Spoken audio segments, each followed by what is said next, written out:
My name's Dave Dubeau, founder of MoneyPartnerFormula.com, and this show is built for everyday real estate investors who are actively doing deals and looking to scale using other people's money. So if you're an active real estate investor and you want to get featured on this show to talk about your own real estate and capital raising experiences, then just go to daveinterviewyou.com. Now let's get rolling with this episode, and remember to subscribe for daily interview content. All right, guys, welcome to Property Profits Podcast. I'm your host, Bryce Kaminsky, filling in for Dave Dubeau. And have you ever wondered how a lending maestro and deal connector navigates the intricate world of private capital, orchestrating wins for both investors and ambitious deal makers? Today, I've got the expert himself, Mike Anderson from MKA Logistic Enterprises, ready to spill the beans. Mike, welcome to the show. Delighted to have you here, to share your fascinating journey. Delighted to be here, Bryce. So let's roll the tape right back to the beginning. What got you excited, interested in being part of this whole real estate game that is real estate? So I've always kind of had an interest in real estate. My family's been in construction for a long time. We've owned a general contracting company that's been working in Utah for about 20 years now. So I've always kind of been in the middle of property management stuff and doing things on other people's properties. And I bought my first house when I was 24 years old. I moved in and I immediately house hacked it. So I split up all the rooms and rented them out to college kids that were attending the local community college by where I bought the place. Mm-hmm. And it went really, really well for several years. And then I got married. Yeah, women don't like rooming houses. Yeah, Did you end up actually getting one of the bedrooms? Because a lot of time with the house hack and the college thing, I hear the story of like, I got a futon and I put it in the basement, and that's where I hung out. Yeah, no, I kept the biggest room for myself. There you go, king of the house. I was not about to surrender that to other people. Well, it's interesting because a lot of time with the house hack, people flip it and take the smallest one so they can charge the most for the biggest one. They're like, that's the $700 room, right? Yeah. So it was actually really interesting. Down. Yeah. And really interesting on that because so I took the biggest room originally, and then while I was there, I finished the basement and I put a theater room in downstairs. But then I was working construction 16 hours a day, so I never had time to use it. So one of my buddies called me one year and was like, "Hey, I need a place to stay. Do you have any room at all left?" And I was like, "Yeah, you can have my theater room." There you go. And just slam someone else in there and stack it up like sardines. He slept on a futon in my theater room for like a year and a half. Yeah, what else do you need, right? Right. Is a place. A lot of times too, when you're young, you're not spending a whole lot of time at the place. Having lived with roommates in a kind of my brother house hacking his house. He bought it specifically because I was like, I need to move out. He's like, fine, I'll go buy a house. He buys a house, I move in, and then we always had this like rotation of roommates going on. And then I moved out. Then he had less roommates, and then my youngest brother now lives with him, so he just keeps it's like a halfway house for the rest of the family. But he's been house hacking it, and it's like the same rotation of people, but it pays the mortgage. It's a way to survive, and living by yourself can be kind of lonely too. Like there's no one around, you have no social interaction, so you're getting kind of isolated. So you started with the house hack, and then what? Did you sell that property? Still own it? What was the next step? Yeah. So actually really interesting. If you go to a Maverick anywhere over in the Western states, Utah, I think Arizona has them, a couple of states around here, Maverick gas station, you'll see me on the gas pump. Okay. I won a Razor it was about 4 years ago now. Okay. Won a Razor from Maverick. And when we won the Razor, we just finished remodeling our house, and we won the Razor, and we were like, you know what? Let's sell this Razor and sell the house and go move somewhere we really want to be. So we sold the house, sold the Razor. and took that money and put it in and got a house out. It's a little town called Eagle Mountain. It's just outside of Salt Lake. So got this nice house, little out of the way, you know, a little more rural area, nice house, and got the house, moved in, finished the basement. And then my wife's brother moved in. What was it? It's been a few months. Into the theater room again? No, he has an actual bedroom this time. So we got For that people going who don't for know us. what a razor is, I'm pretty sure I do. It's one of those. It's like an ATV of Side some by sort. side. Yeah. So it's Razor is specifically the Polaris brand. Side by side. So it's a quad, but it's like actual seats like a car, but it's Yeah, my designed for uncle off-roading.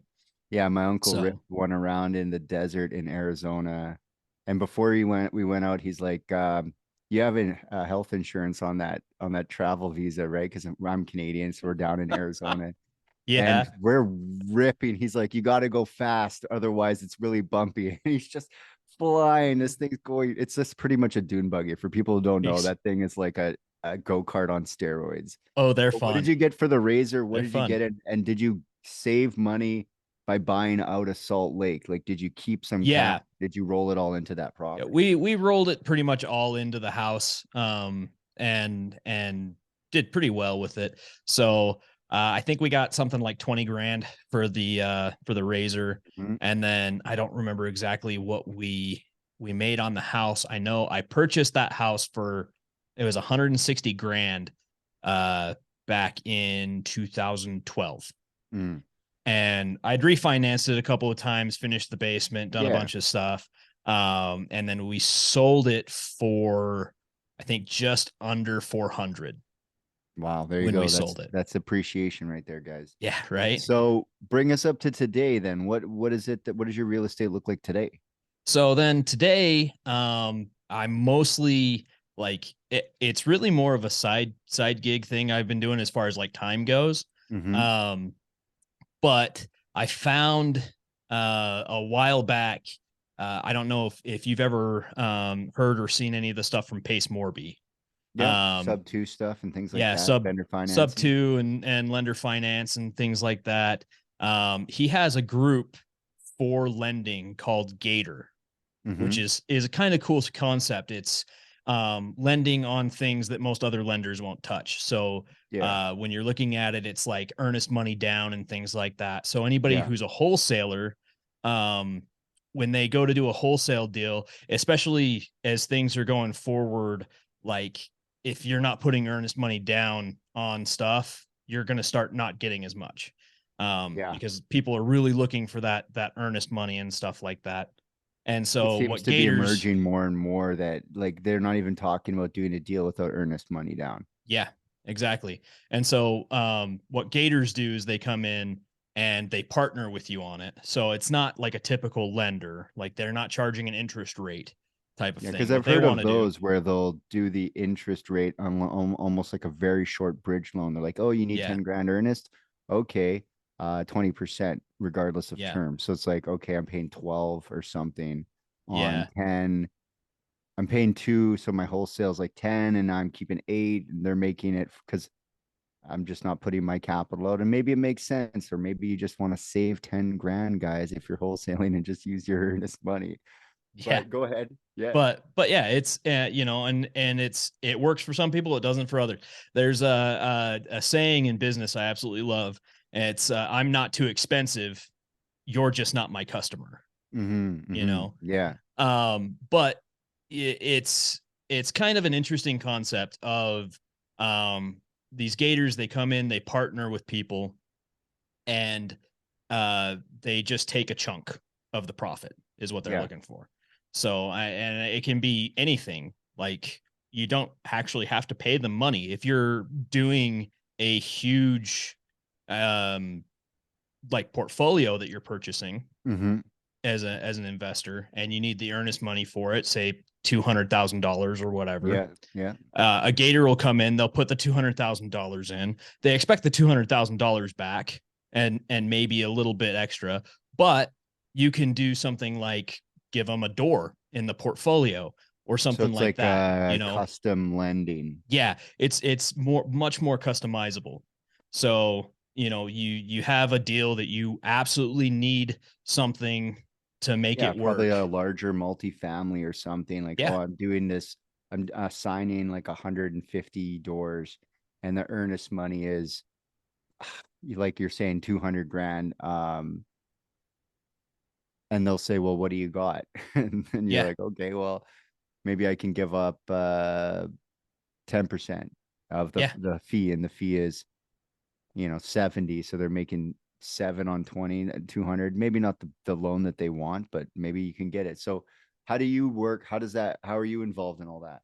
Yeah, so that's kind of where I got started with understanding private money lending and things like that. Was kind of following that and kind of seeing, you can come into a deal and make money and just work out a deal with somebody. Like, a deal is anything that you can get everybody to agree to, Yeah. at that pencils and makes money. That's what it comes down to. Yeah. A deal's a Everybody deal's a makes money deal. and everybody agrees. That's what a deal is. Yeah. So, Yeah. if you look at it that way, kind of a little more creative mindset, it becomes a lot easier to think of, like, the possibilities are endless, you know. Yeah, because a lot of people Um, approach a negotiation, especially on the lending side, with a framework like points or equity.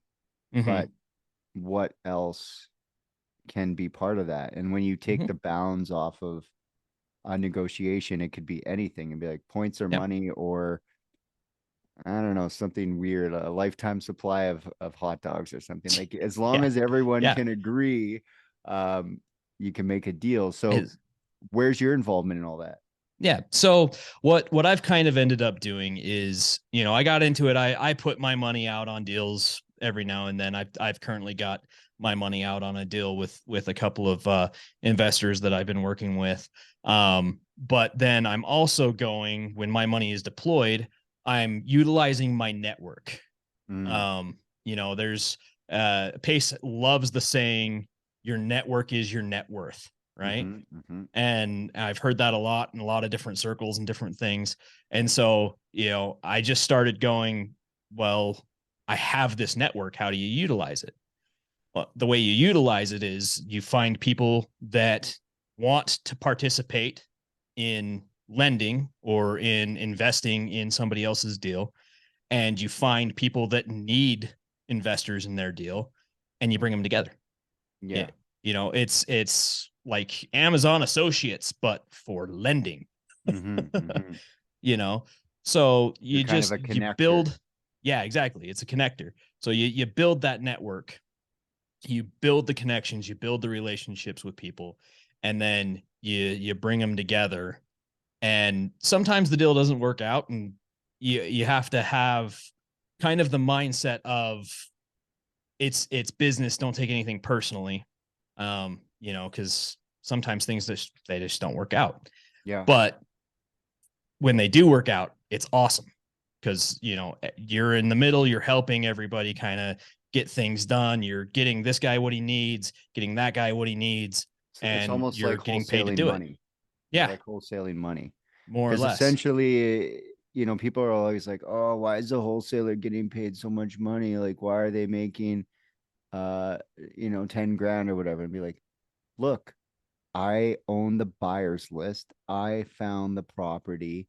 I connected them. Without me here, this doesn't happen. Mhm. And so the same thing with the lending side, and what you're doing is like, without me letting you know and letting you know, neither of you can't invest and you can't lend. And so, yeah, I'm going to take a piece for connecting it and making sure that it happens. So, Yeah. um, are you actively doing deals in real estate, or are you mostly doing lending deals these days? So these days I'm mostly doing lending deals and connecting deals Mm, myself. Um, my plan is, eventually I'll get back into buying my own real estate. mm, I'm thinking probably not this year, but next year. I'll get more back into that. I've got a few things in the pipeline right now that I'm really excited about, that I'm doing with my connecting and with several people in the community that I'm a part of that, we got some really great things coming together, and it's going to be really, really awesome. And so once all of that's kind of established and settled, then I'll start looking more on that other end of things, and where to put the money that I'm making, because taxes are a thing. Yep. Yeah. So So what's the wildest kind of deal that you've had either seen or been part of? so I worked a deal with one of my partners a little while ago that was pretty crazy. It was it 31 doors in Georgia, and it was I want to say it was a $1.7 million property. Like they were purchasing for 1.7. They were asking for $300,000 gap funding to get them through, till their construction loan could finalize and everything. And so it was like, I want to say 4 to 6 months, if I remember correctly. I should have written this all down before we started. Yeah, so okay. I had it, but yeah, it was like 4 to 6 months, $300,000. And we had we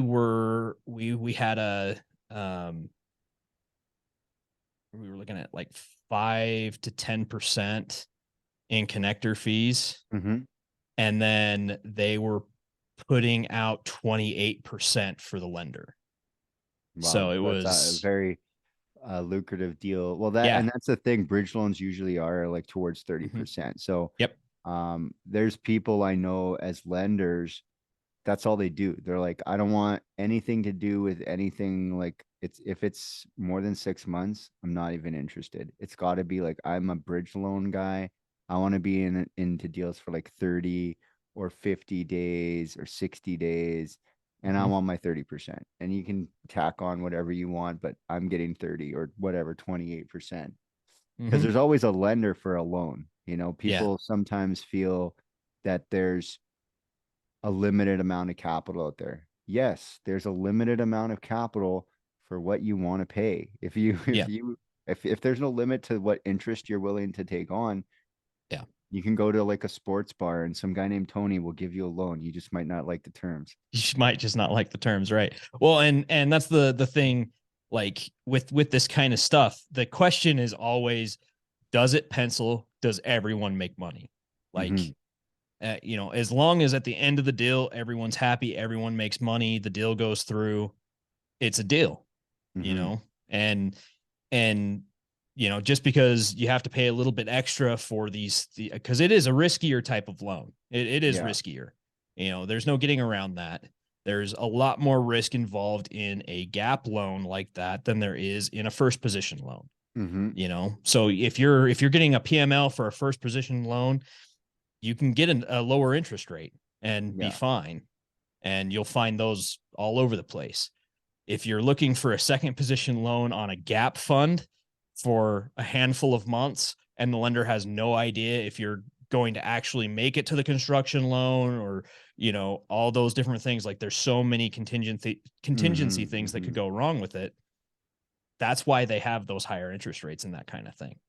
But and there's a lot of money to be made all around if you're willing to look at it, pencil it out, and see, does it actually make sense? Does it actually work? Yeah, it's kind of like a hostage negotiation to some degree. Nothing's off the table. I want M&Ms, only green ones. I just want whatever I want, and I'm gonna get that, and you're gonna pay, and I'm gonna release the funds. Because I remember my mentor used to always say, access is more important than the cost of capital, because without access, you ain't doing nothing. So, what does the future look like in regards to, I guess, the lending business? Where do you see things going as far as, because I'm sure things are picked up in the private lending as interest rates went up, and the banks are pretty much, in some cases, like the Silicon Valley Bank, are going bust. So private lending, and it was interesting. I was talking to a guy about all these VTBs and these sub 2 loans. And I was like, the Mhm. bank better be careful, or they're going to put themselves out of business. We're all going to realize that we can just lend money to each other, and the banks are going to have to, get in line. So, what have you seen as far as the private lending side, rates, terms, conditions, failure rates from someone who's putting these things together and is kind of in that Mhm. ecosystem of lending? What are you seeing in the forecast here? Um, a lot. Yeah. So it's there's a lot of opportunity in it. There's also a lot of um risk. You've got to be aware of how to cover your assets, you know. Mm-hmm. When you're doing these types of loans, you got to make sure that you're vetting the borrower. You got to make sure that you're getting your paperwork in line. You got to make sure that you're covering all the bases, that you're looking for those contingencies, asking what goes on with the deal if the borrower gets in an accident, is in the hospital. You got to know some of these things as you're doing this to Mm-hmm. make sure that you know what the plan is for worst case scenario. Yeah. you know and there has to be a plan for worst case scenario, because the worst case scenario is one accident away from happening. Yeah. So that's there's a lot of opportunity here, and I Mm-hmm. see private money becoming a really big thing moving into the future, and creative finance stuff like sub 2, things like that, can be huge. I know interest rates are supposed to dip here in the next year because it's an election year, and they We'll always dip see. in an election year, and we'll see what happens. Make people But happy. yeah, even if that dips, you still have the market. Mm-hmm. When the interest rate goes down, the house price inevitably goes up. Mm-hmm. So because the market has to balance somehow, has to.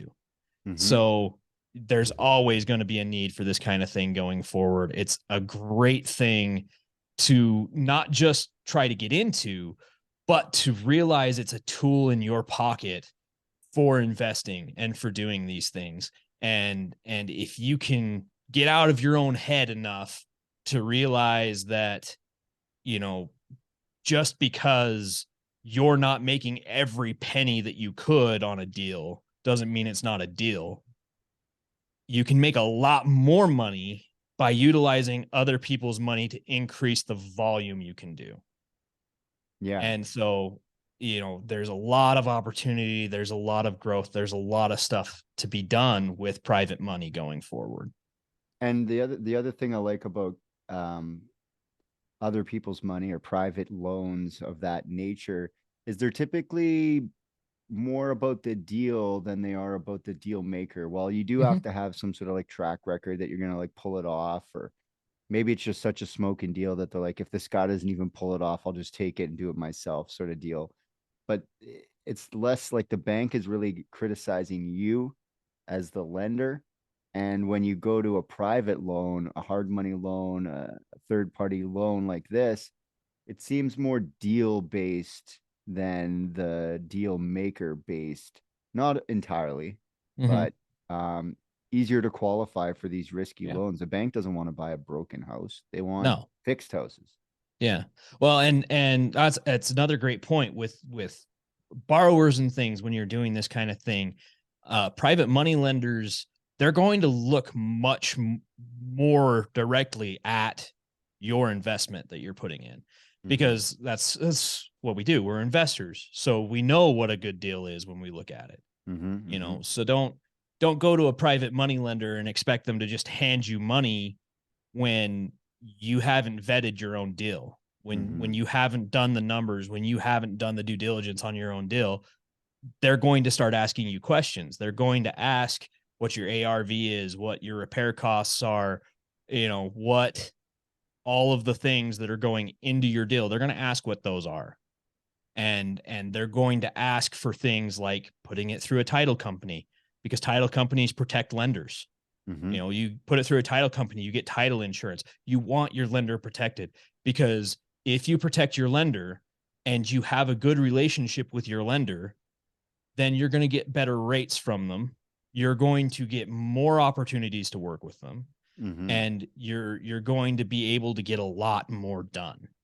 Yeah. because Like I they'll talked to a bring guy. their friends to you too for deals. If you bring them a deal and they can't do it themselves, they'll bring somebody else to you that can do it.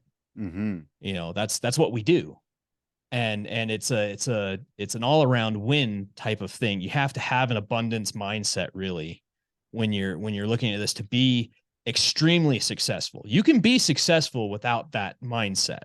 You can Mm-hmm. go and penny pinch on every deal and do 1, 2, 3 deals a month and make good money. Mm-hmm. But if you want to really explode and do a lot of deals and a lot of stuff like that, it's a team game. You know, Mm-hmm. you need to have a network. You need to have people in place that you can go to for these different things that you need. And that's what people like me are trying to build, is a place where you can come and say, "Hey, I've got this deal and I need this much money on it and I have this paperwork in place." And somebody like me will go, "Okay, you have this, you need X, Y, and Z. Go get that. I'll go find somebody to bring you money," Mm-hmm. you know, and utilize people like that. There's a lot of value in that. You know, there's a lot of value in Amazon, who collects sellers. You could go Mm-hmm. buy directly from a lot of sellers on Amazon Mm-hmm. and cut out the middleman and probably get the But the item app is cheaper. so nice, you But know, the it's so app is easy to so nice. use. It's the convenience. It's the ability to do in bulk and Yeah. in one place purchase all the things that you need that makes Amazon great. Mm-hmm. And so, you know, there's I've heard a lot of things, you know, doing this for a little while. I've heard a lot of things from different investors about, I don't need a connector. I go make my own connections and stuff. I'm like, that's great. Good. Do that then. Do that. But when you have to get something for a deal, come to me. I'm Yeah. always willing to help. I'm always willing to find somebody to do what you need them to do Well, for it's a time deal. or money too, right? You can Yeah, either exactly. like spend your time finding money or spending money on finding money. You can either Precisely. like which one do you have more of? And that's kind of a personal decision. Like if you're a Mhm. newer investor and maybe you don't know a lot of people and you're in a crunch, yeah, you can go and get a connection to get that thing funded, like a mortgage broker, a hard money lender, or you can call everybody you know and see if they got a few bucks and maybe that hands. But the way I look at it, with especially with connectors, brokers, it's typically a velocity piece. And yeah, you Mhm. know, if you build that relationship, your loans get better and better.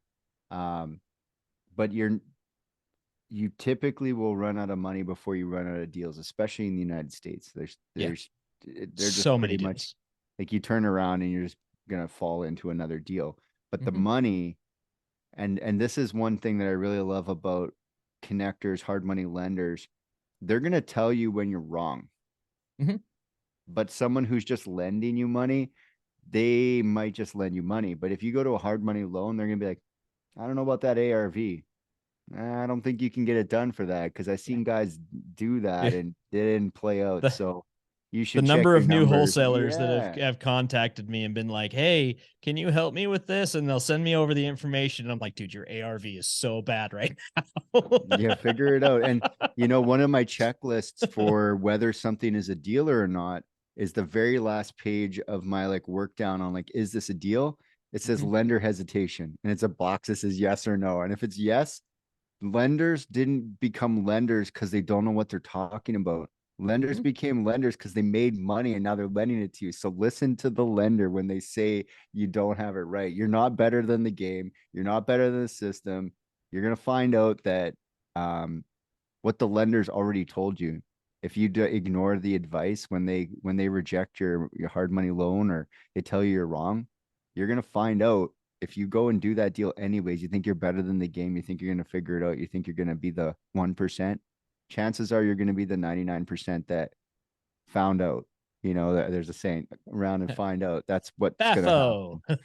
Yeah, you're going to find out that the lender that didn't lend to you and you had to go get the loan from Tony at the sports bar, he's coming now for your kneecaps and maybe you shouldn't have done that deal. So if people want to like connect with you, they want to get your services, they want to learn more about how you can help them navigate the fast and creative capital that you guys have access to and the type of deals that you're doing, what should they do? How do they find you?